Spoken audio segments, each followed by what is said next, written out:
بینەران و بیسەرانی ڕوودا و سڵاوتان لێبێ خۆشەویستان، خۆشحاڵم جارێکی دیکە لە پۆدکاستی زار و نەتەوە گەشتمەوە خزمەتتان. عزیزان، هاوکار و میوانی من لەم پۆدکاستە نووسەر و ڕووناکبیر مامۆستا محەممەد مەسعود محەممەدە. مامۆستا زۆر بەخێر بێت. سپاس. مامۆستا، لە زنجیرەکانی پێشوو ئێمە باسی ڕوتی چەپمان کرد، دواتر باسی فێمینیزممان کرد. ئەمڕۆ پێم خۆشە باسی شارستانیەت بکەین و هەوڵە دەین ئیشەڵا بە وردی و گفتوگۆیەکی گەرم لەسەر ئەم پرسە گرنگە بکەین و پرسێکە کە زنجیرەی یەک لە دوای یەکن. ئێمە باسی ڕوتی فێمینیزممان کرد. ئەگەر ئەمڕۆ باسی شارستانیەت بکەین، شارستانیەت یا شارستانیەت؟ شارستانەتی. چکە ئەوەی سەرنجەماوەتە شارستانیەت ینی بشەکە کوردیە، بەڵام تەسریفەکەی عەرەبیە. ئێمە فێرین دەڵێن ئینسانیەت وەنیە دیموکراسیەت. دیموکراسی عەربی نییە، بەڵام هەر چۆتە ناو ئەو یەتە غەڵەت. بەڵام مەسەن کوردایەتی، شارستانەتی، پێشمەرگایەتی، ئەوەشتە چی پەرفەکت کوردیە. پێوەری شارستانەتی چییە؟ ئەو پرسیارە باوەڕ بکە 20 ساڵ تێی فکریوم. دەیان کتێبم خوێندوێتەوە لە مێژوو، ئەم مێژووی هەموو شەرقی ئەوسەط تقریبا هەموو ئەوروپام خوێندوێتەوە. بەڵێ. باشە، دایان گوت مەسەڵەن وشەی ئەلبەداوە، یعنی عەشیرەتگەری، بەتایبەتیش کۆچەری. باشە، دیقەتم داوەتی هەندێک نەتەوە هەبوون پێشکەوتوش بوون، بەڵام کۆچەر بوون. بە پێچەوانەش شعب عێراقی، زۆربەی شعب عێراقی لە شار دەژێ، بەڵام هەر عەشیرەتەکەیە، عەقڵی، هەڵس و کەوتی، قسەی، پەیوەندیە کۆمەڵایەتەکانی هەمووی لە جغزی عەشیرەتدایە، کۆچەریش نییە. زۆر سەری هێشاندوم ئەو بابەتە. چێ شارستانیە، چێ عەشایرە. کاک محەممەد، گەشتمە شتێک کە بەردی مەحەکە بەڵای من، هیچ غەڵەت قبوڵ ناکە. زۆر بە کورت و بەسیط و مختصری پێ دەڵێم، شارستانەتی ئەو کەسەیە کە پەیوەندی خزم خزمێنە ناکات، پەیوەندی لە خزمان ناهێنێ، لە هاوسەرگیریە، هاوسەرگیری نییە، لە وەزیفەدا ڕاستە ناکات. باشە، پشت بە خۆی دەبەستێ. ئەگەر خۆی مهندس بوو، شاگردەکی باشی بیست، ئامۆزایەکەی ناهێنێ، وا دەکات دەبێنێ شاگردەکی باشە لێ دەزانێ، کوڕی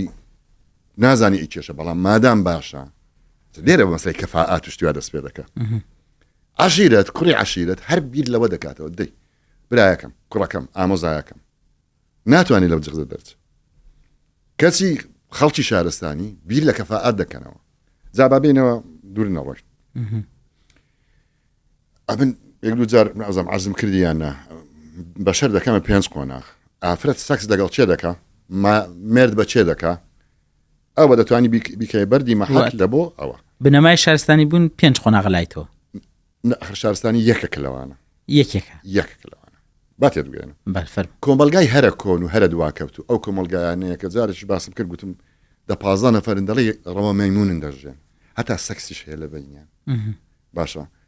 ئەوە قۆناغی هەرە سەرەتایی مرۆڤە، ئەگەر ناوی لە بنەی مرۆڤ. قۆناغی دوم عەشیرەتە. لەو قۆناغەدا سەکس دەبینی خوشک و برا، کوڕ و باب، عەفوەن کچ و باب، داک و کوڕ، ئەوە یعنی دەبێتە شتێکی نەکەر حرام، هەر کەس تەقەبولی ناکە، عەقڵ تەقەبولی ناکە. لێرەوە سەکس دوور دەکەوێتەوە لەگەڵ چێ بەسەر سەکس دەکرێت، مارەیی ژیانی هاوسەرگیری، ئامۆزە، خاڵۆزە، بنعام. ئەوە قۆناغاکی گەلێک درێژە. کۆمەڵک نەتەوەی جیهان، ێک لەوانە کورد، زۆربەی کورد، نەکەم و کورد، لە بوو زەمانەیەوە کە مەسەن ئەو ئینقلابە ڕوویدا، سەکس لە بینی خوشک و بران نەما، هەتا ئەوڕۆ ئەو هادەڕۆ خەڵکەکی زۆر دەبینی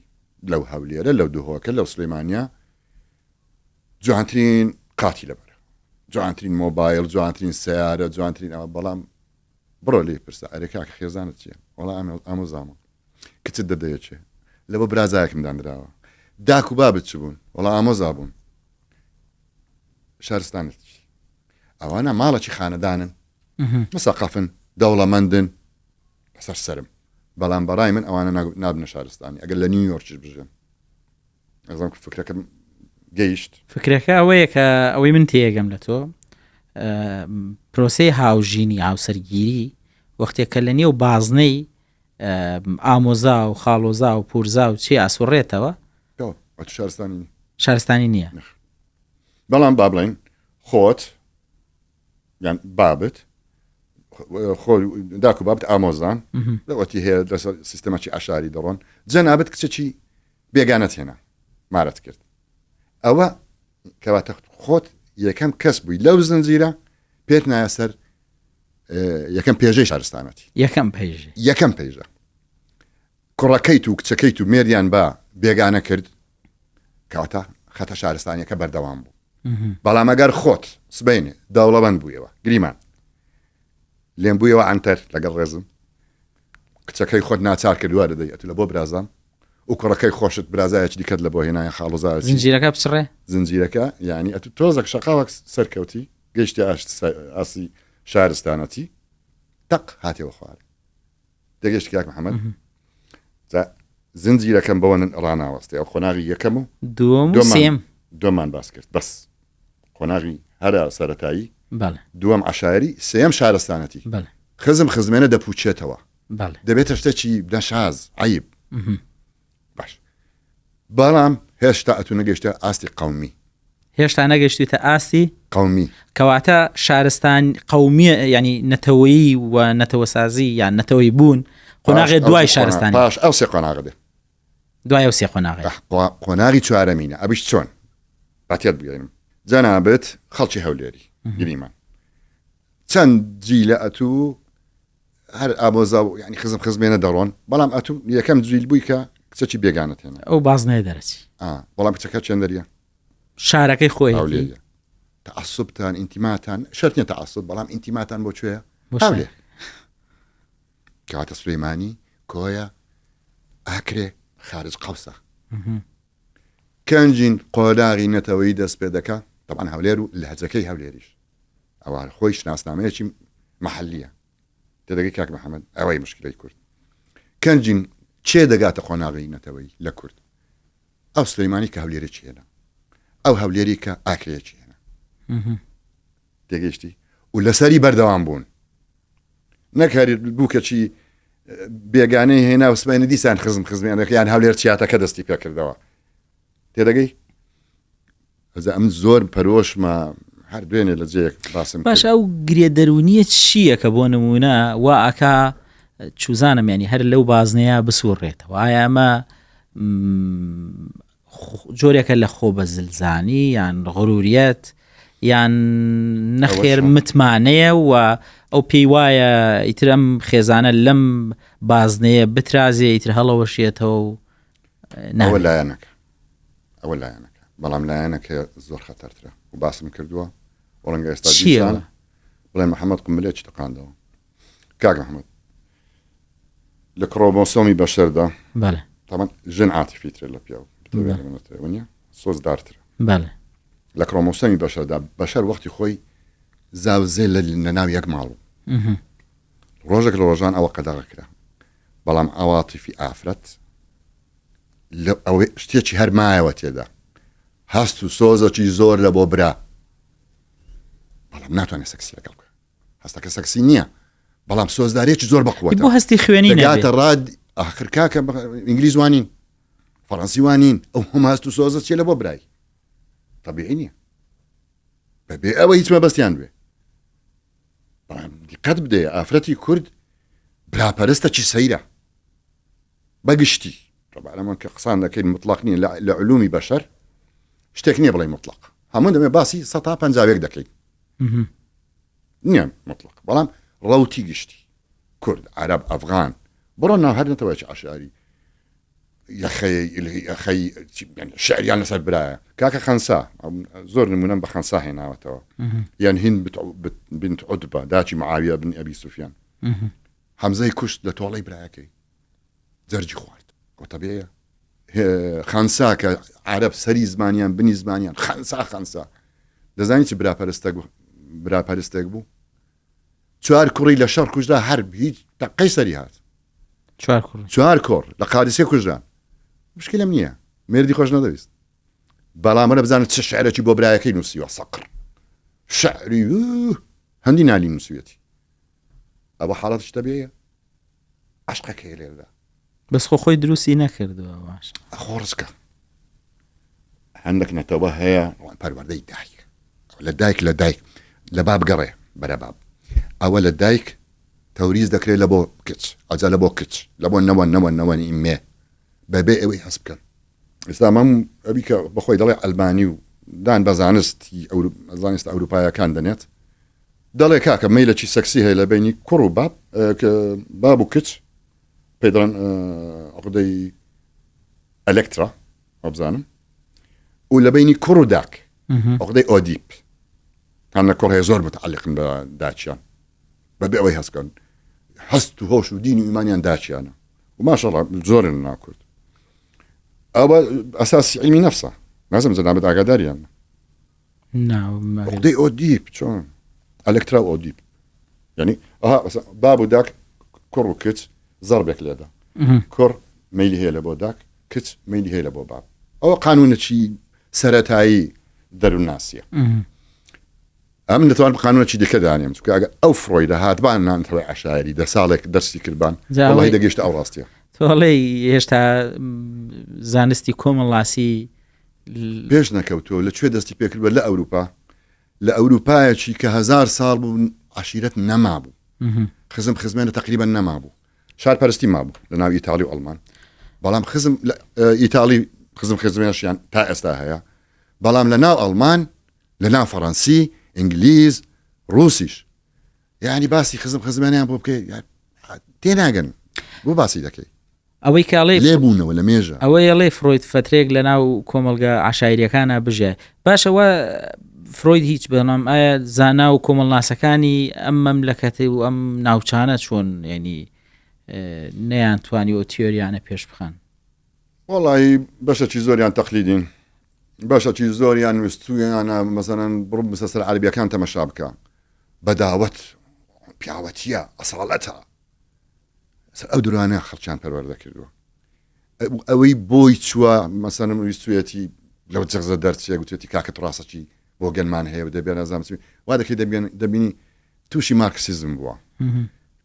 بەشێکی زۆر کەم دەمێنێت کە توانی بێتیان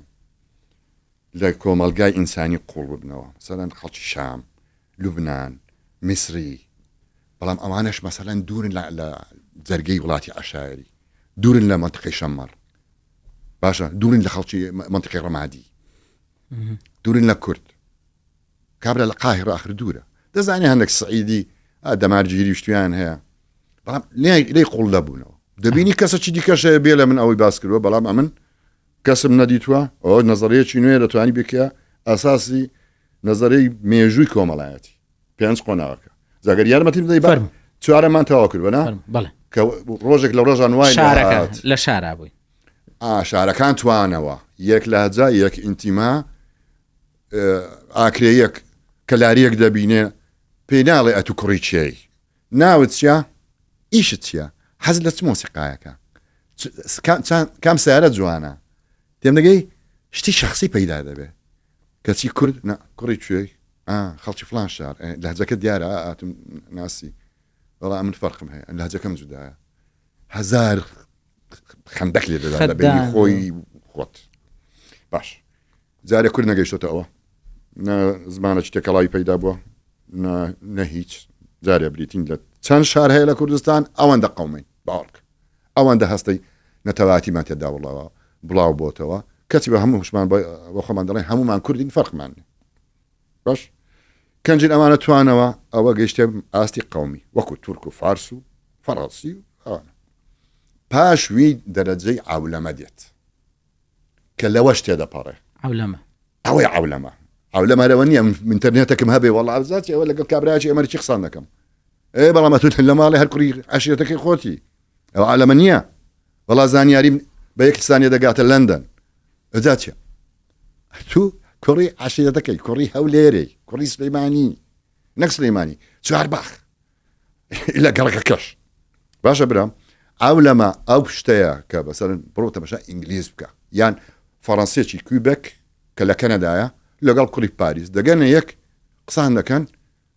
هیچ گرەیەک نییە لە بینیان وەکو دوو ئینسان قسان دەکەن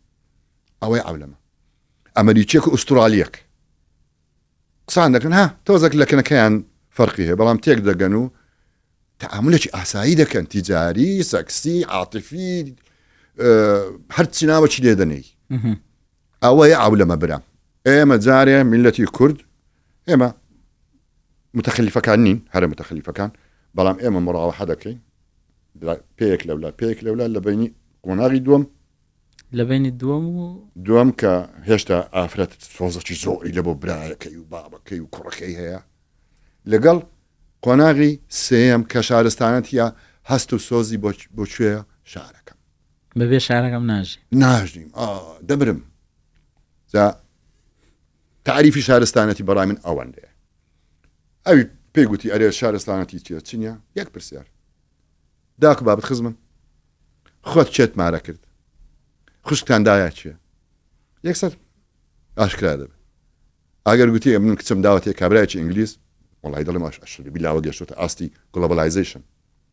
دەدەگەی کاک محەممەد ئەگەر گوتی کچی خۆم کابرا هەولێریە کچی خۆم داوەتە یەکێکی دهۆچی ئەوە گەشتۆتە ئاستەکی کوردستانی بە شەرتێک سبینێ نەگەڕێنەوە بۆچی هەرگەڕانەوە یەک چۆنەڵێ سفر بوونەوەی قۆناغەکەیە یعنی ئێستا زۆر کەسم دیتەوە کاکە خۆم داکەم کەرکوچی باشە مێردی کرد بەچێ لە وەزەکانی کۆیە بەخۆشی وەریان نەگرت تێدەگەی نازانم چی کرد بە ئەسڵ کۆی شەڕەکەی ئەوەی فایق شێخ عەلیە باسیەکان نەجەفی و هەمان شتە خۆشش سەریە واقع بەڵام تەبان کوردیە دەبێ دەبێ حاشا بکەین لە ڕاستیەکان دای پۆشت چۆن دەبێت باسی عیبی خۆمان بکەین کاکە دەگەر باسی نەخۆشی و عیبی خۆمان نەکەین کەی ڕزگارمان دەبێت نەخۆشیەکەم تێدەگەی برام ئەوە نمونەی خۆمان ینی خۆم بنمونە هێناوە یەک کە لە هەزاران کەسی کە مەسەران لەو شارە مێردی بە یەکەی ئەو شارە کرد محارەبە دەکرێت خەڵکی یەک شاریش یەک عەشیرەت بوو کە دەچێتە ماڵە زاوای خەسوو خوشکەکانی زاوا تێی بەردەبن وەگڵی لە قالبی دەدەن باوەڕ بکە ئەوە لە ناو عەشیرەت ئەمە لە ناو عەشیرەت وایە ئەی لە شاروانیە ئەوەی کە ڕگەچی عشاری هەیە بەڵام لە خۆ بەخت لە شار دەژێ نەخنان لە ئەو لە شار ژیانە ئەوەی کە قۆناغەکەی بڕیوە لای ئەوان وانە کەمتر ئەوشتا هەر هەیە تێڕوانین یەک هەیە لێ ئەوە بۆ ئەوەیە کە بۆ نمونە وەختێک کە بۆ نمونە کچێک هاوژینی لەگەڵ کوڕێک پێکەێنێ هەم دایک و کەسوکاری کوڕەکە وازان ئەم کچە کوڕەکەیانی داگیر کردووە هەم کەسوکاری کچەکەش وازان ئەم کوڕە چۆنەڵێ هەر کچەکەیانی داگیر کردووە لە کاتێکە ئەو کچە بۆیە ها لەو ماڵە لەبەر ئەو کوڕە یعنی ئەوان پێیان بڵێ چیان لەگەڵ دەکەی باوەڕکە من یەکێک عەرەب بوو بەبێ ئەوەی ناوی شارەکە بێنن بەغدایی نەبوو کوڕێک دەتگوت ئەڵمانە مهندسێکی گەورە قورئان بە حەق بەساحب دەیگوت وەرە کچم هەبە بیدەمە بێگانەیەک ئەدی ئەتو مارەی دەکەی نایدەمە کەس بە چای دەرێ والله هابیە زۆر کەس هەیە هابی دەکاتەوە نەڵێن محەممەد دژی عەرەب قسە دەکا ئەنسوڵێ نا لە ناو کوردیش هەیە بەخوا هابی دەکەنەوە ئەدی ئەو کچە خوا بۆچی خەڵقی کردووە تا نازانم یان چۆن قسەیان پێ بڵێ عقدە جنسی و ئەو شتان ئەمە شارستانیت ئەو پێنج قۆناغەوە باس کرد کورد وەکو نەتەوە لەکوێی چەمکی شارستان نەتەوەیە و ئایا ئەوە ڕاستە بۆ سەرەتای شارستانیت لەم ناوچەی میزۆپۆتامیاوە دەستی پێ کردو ئێمە کەوینە کوێیەوە ئەوە دوو پرسیاری جودان وەریەکەی بابەتە چی لەوەی کوردەکەەوە دەست پێ بکەین ئەوەی میزۆپۆتامیا عەرزم کردی کورد سەتا با بڵێ هەفتە یان شەستی نازان بەحساعاتم نییە ئەژمارەی سەد بڵێن ئەوەندە مێردیان بەوەندە کەسە کرد لەو جۆرە لەو جۆرە بەڵام زۆرینەی کورد عەشایریە ئەوە ئەکیدە جەنابەت دەزانی ئەوەی کە شارستانیشە سەتا خەریکە بڵێم هەشتای ئەگەر نەڵێم نەوەتی شارپەرستە ئەگەر سەتا دەیەک یان پێنجێک ببینیەوە کە مەسەلەن وەکو کوردێک بیر دەکاتەوە کابرایەکی زاخۆی داوای کچێکی خانەقینی بکە بڵێ پێشکەشە هەیەشتیوە زۆر کەمە ئەم ناڵم نییە بەڵام زۆر کەمە تێگەشت کاک محەممەد ئێمە مەسەلەن قۆناغەکانی شارستانەتی تازە پێمان ناوەتە دەتوانین وا بڵین تازە پێمان ناوەتەوە سەر یەکەم پێژەی شارستانەتی ويلا هیچمان بە هیچ نەکردو دەمانێ دنیا بخۆین ئەزە بۆیە فەشەر دێن دەبێت بە ئیڤۆلیوشن بە تەتەوەڕ بڕوە کاتی دەوێت ناکرێت تو یەکسەر بڵێ دێ ئەمن دەبێت وەکو فەڕەنسیان ئەوە پرسیاری یەکەم ئەو کات بۆ بوون ئەباجا هەر لەسەرەوە ئەو پێویستی کاتە ئەرک وەزیفەی کارکردن بۆ ئەم قۆناغانە ببڕدرێ کاری بۆ بکرێ ئەمە ئەرکی کێ لایەن ڕۆشنبیرەکان و دەستگایە ڕۆشنبیریەکان کە تا ئێستا باسی قۆناغەکانی مارکسم بۆ دەکەن خۆیان بە لیبرالی و ئەو هەن لەگەڵ ئەمریکا کەسی کە قسان دەکەن دەڵێ قۆناغی عەبید و قۆناغی نازانم چی و تەق دەبنەوە مارکسی جانەبیش جارە چوات گوت ینی ئەکرێ ئەم بڵێن ئەمانە لە قاوغێکە ینی لە هینێکە ماونەتەوە لە بازنەیەکە ئەسوڕێنەوە کاکە بناغی ڕۆشنبیریمان زۆر تەنکە ئەوی دوو دەفتەرەکەی خوێندۆتەوە و بەشەکی زۆریشیان هەربوونەتە دەرەخچی ئەوە ئەدیب و فەیلسوفە ئەوروپایەکان یعنی وەدەزانن مسابقەیە فلان فەیلسوف وا دەڵێ ئێجاتیان چ بکەم باسی ئەڵمانی بۆ کۆمەڵگەکەی خۆی نییە لە تو دوورە ئەو 1000 ساڵە لە عشرێت نەماوە لە ئەڵمانیا ئەتو ئێستا سەتا نازام چەندە تار عشیرە دەکوڕی بابم ئەو قسانە مەکە لێرە ئەوەیە کاری ڕۆشنبیری هەموار نەکراوە مەیدانی ڕۆشنبیری تێک دراوە چاک نەکراوە هەر ئێستا باسی بنهەجەکانی خوێندنمان کرد لە مەکتەب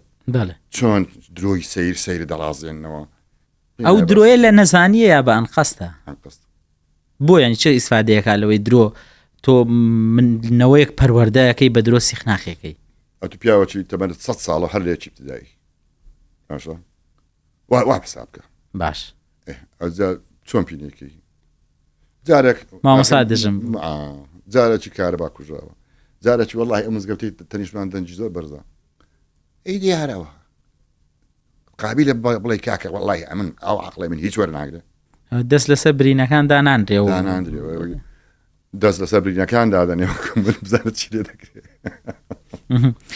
باسی ئەوەمان کرد بۆ نمونە خەڵکێک هەیە ینی قۆناغی گوند و شاروانە هەموو شارنشینێکە کرێ وەک شارستانی سیر بکرێ یا ڕەبی هێمنترین کەس دەبوو مسەقفترین کەس وەڵامێک پرسیار وەکو خۆی زۆر کەس دەناسم لە ئینگلیزان شارستانی ترە بەڵام باگراوندەکەی و هەموو شتێکی عەشایریە و تێدا گلاوە ناتوانێت لی دەرچێت تازە تێم دەگەی ویستی نییە یا ناتوانێت ویستی هەیە بەڵام ناتوانێت کاکە شتێکت پێ بڵێم لەو هەولێرە شارستانی قوربەسەرە شتێکی دیکەش پێ بڵێم بۆیە بە درێژایی مێژوو وەختی خۆی خوری دەهاتنا ئەو هەولێرە وردە عشیرەت و شتیا دەپوچێتەوە دەبێتە موڵاتین دەبێتە ئاسینگەرێک باشە چێ دیفاعی لێ بکە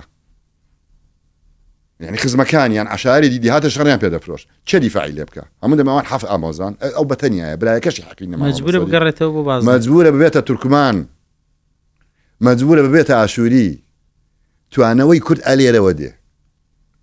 کاک محەممەد دەرسم کردووە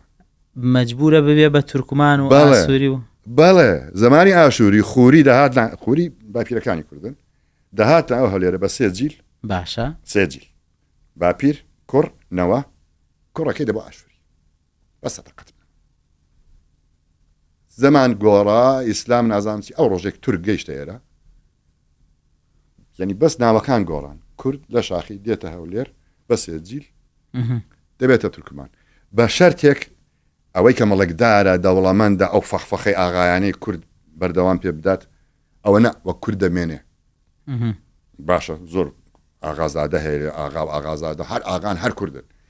بەڵام کە بوو بە تەبەقەی وستا و فەقیر مسکێنەکە کورد دەچی بێ خزم بێ پارە بێ چەکدار ناتوانێت بژێ وەکو کورد ئیلا دەبێت بێتە قەومەچیتی ئێرە مەعمەل تورکە کەرکووک هەولێر ئەو خەتەی هەمویان کوردن و خۆیان کردەوە بە ناچارە کاکە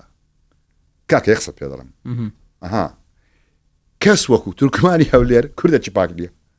بەڵام ناتوانێ ئەی ئیسە بۆ ناڵێ کوردم بێزارە حەقیتی زانی بۆ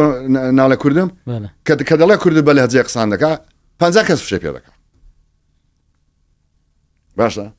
لە هەر احتیکاکێکی کە لەگەڵ کوردێک دەیکا مشکلێک توش دەبێ کابرا ئاغایە بۆ خۆ بە دەماچە لێرە و نازانچی لەسەر 5 فلس ڕەنگە تەقی لێ بکە ناچاری دەوڵەتە ئەو پیاوە باشە کە بە لەهجەی خۆی قسان دەکات 50 نەفەر تعلیقی لەسەر دێدا ئاخری چی بکە باشە ئەرەکا کە تورکمان و خواحافیز تێدەگەی برا باوەڕ بکە ئەمە دەرسم کردوم لێم خزم و برادر و شتم گەلێک زۆرە ئەو دڵسۆزەی لەواندا هەیە وەڵڵای لە کەسدانی لە بندانی بەس چ دەکای چ بڵێ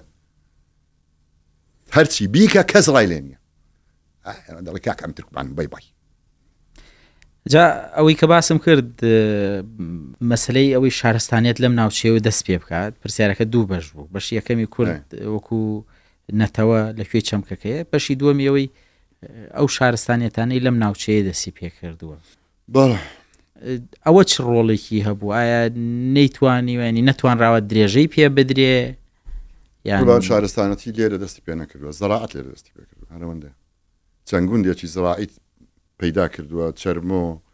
نازانتی ناوەکان لە بیر نییە ئێستا دیتوانەوە چێرد و هەندە گەنم و نازانچی ینی خان و بەڵگەیە کە ئێرە جەیەکی فەلاحی بووە گوندێکی فەلاحی بووە بەڵام ئەو شارستانەتی نییە ئەتو هەرکە دیوارێک لەسەر دووبەرت لەسەر یەکدانە خانوەکە دروست کرد ئەو شارستانەتی نییە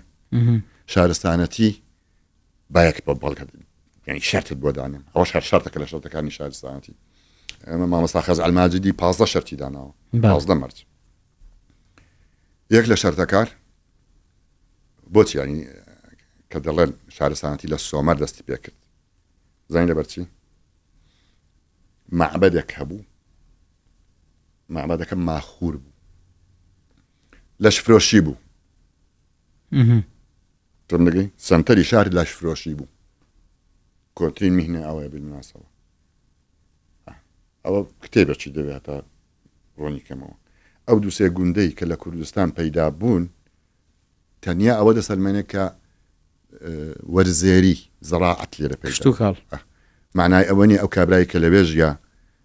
کچی خۆی دایە یەکەکی بێگانە نەخێر هەر خزمێنەکە بوو عشایر بوون بەڵام عشایرەکی نەک کۆچەر عشاری ئاکنجی نیشتەجێ ینی بە ئینگلیزی پێیان دەڵێن نۆمادیک ینی کۆچەر ئەوانی دیکە کە نیشتەجێن پێیان دەڵێن سەدەنتەری هەر ئەمەدەی عشیرەتەکی سەدەنتەری چیدی ئەو قسە مەکەن بڵێن شارستانەتی لێرە پەیدا بوو چ عمومخانەیەک لەوێ گەڕاوە لەش فرۆشی و معبەد و بە شێوەکی قودسیەت لەش فرۆشی کرابە لەو گوندانە قەت تەسەوڕ دەکەی لەو زورگانەی کوردستان شتەشوە هەبوو بێ بەس بۆ ئەوە پێوەەر بێ پێوەەر نییە شەرت نییە پێوەەر بێ بەڵام یەکێکە لە بەرجەکانی بەردەوام بوونی و گەشانەوەی شارستانەتی چکە ژنەکی زۆرت دەبێ کە بێ مێردن دەگەی باری ئابووری و باری کۆمەڵاتی پێویست بەوە دەکات کۆمەڵە خەڵکێک پێکەوە دەژێن بەشەکی زۆریان مێردیان نەکردو بەشەکی زۆریان ژنیان نهێناوە زەختەکی ئابووریان لەسەر ئەوە پێویستە ئەمە ناڵێم مەرجە وەکو مەرجەکانی پێشتر بەڵام نیشانێکی زەقی شار کە ئەوەی هەبوو بەڕاستی شارە خەڵک لێک قبول دەکرد ئێمە ئەچینە ماڵێک ئەچینە شوێنێک ئەچینە ماڵێک ئایا بۆی بزانینە ماڵە شارستانی نیا خانەدانن هەر ئەو پێوەری هاوسەرگیریەکە بکەینە پێوەەر بۆ هەڵسەنگاندن یا پێوەری دیکە هەیە وەڵای من حەڵقەیەکی تایبەتم تۆ بار کرد انشاءالله بە جەناتی دەنێرم هەرها دەجار بە دەڵم جەنابەت چوێ ئیتالیا کوردێکت دی تعارفیان کرد گوتی وەرە بە داوەتت دەکەم لە ماڵی خۆمان چوویە ماڵێ هەموو مەسەرن جیچی ئەوروپایی و نیوەڕوت و ئەوانە و ژنەکان هاتن کچەکان هاتن سەر و پێکە وایانیشیان خواردەوە و ئایا ئەوانە شارستانین کابرا دکتۆرەیان تاجیرێکی گەورەیە ئەمن بە یەکسەر ئەو پرسیارە دەکەم ئەرێ کاکە بابووداکت خزمن زمانی دەدزمەوە بابووداکت خزمن ئەمەیەک ئەگەر گوتی ئەرێ وەڵا ئامۆزان و ئانا هۆپ یەکسەر ئەوە لە ئیمتحانی یەکەم ساقیت باش ئامادەن پێ بنێنە شارستانەتی پرسیارێکی بکە ئەرێ ئەگەر خوشک داخوازی کەم دەمدەنێ پرسیارێکی ئاسایی بە شێوەکی زۆر شەریف ئەگەر گوتی نەوەڵا لە بۆ فلان ئامۆزایان فلان خاڵۆزدانراوە ئەلێرە یەکسەر نییە کاغەزەکە بدڕێنەوە بڵێ کاکەوان شارستانی ئەوە پێوەرەکانی دی ئایا چەند هەیە منن جا باش دەکرد پێ بڵێ شارستانی هەیە پیا کوژە بزانە وحشیە دەنجی بەرز دەکاتەوە هەموو دەبێت شەڕە چەخۆیتی دەبێتە مافیا کە گوتت شارستانەی ئەو فکرە لا دە لە مێشی خۆت فرشتە بێهم دەبێت بۆین باغ و نازامچی نا بەڵام لەسەر ئەساسی ئیندیڤیدوال دەژێ وەکو ئینسان نەکڕ عشیرەت هەرەمەندەیە لە زۆر شتدا کوڕە عشیرەت بخوا لە زۆر شارستانیان باشترە لە هەندێک شت ئەوە شارستانی خلاص هەموو شتێکی بێعیبە زۆر جار ئەمە قسان دەکەم مەسەڵەن لە فەیسبووکیانەوە مامەستا تو شارستانی چۆن دەبێت تووڕەبی بۆ سوپەرمانم شارستانی بەڵام عەسەبیش دەبم بەخوای جاری وایە شەڕشم کردووە ئانی زمانی خۆی یعنی فکرەکە زۆر سەیرێ وەرزارە شارستانی دەبێت ناسکۆڵەبی ئەی باشە ینی بۆ زۆر جار تعامل ئینسان بە هەڵوێستە موقیفە بۆ نمونە ئەو ئینسانەکەوێتە دۆخێکەوە ینی بۆ نمونە